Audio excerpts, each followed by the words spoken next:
gledalci, vi gledate Ko ti dušu na drugu epizodu. U ovoj epizodi pravimo domaću jogobelu.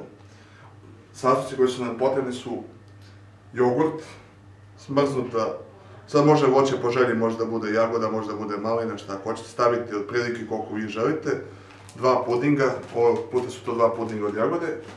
Treba će nam 700 ml vode na šerpu koju ćemo to staviti i 10 kašika šećera. Pa da krenemo na pripremu. Sada sipati vodu i 10 kašika šećera.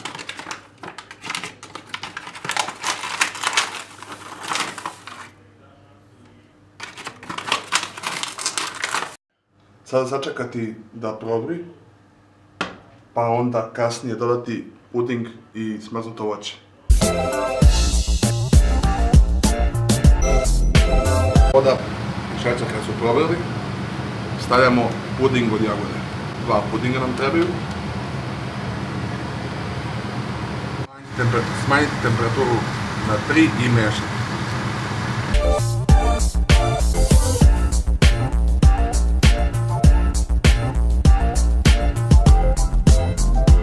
Sada smo dodali jagode i to sklanjamo sa vatre. I sada ovo treba da se ohladi, a kada se bude ohladilo onda ćemo dodati litar jogurta. Nakon što se smesa ohladila, onda u nju sipati litru jogurta.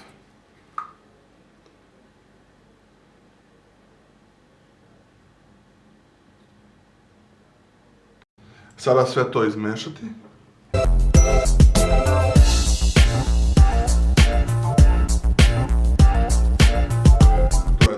Ovako treba da izgleda. Evo sada naš kamerman neka proba.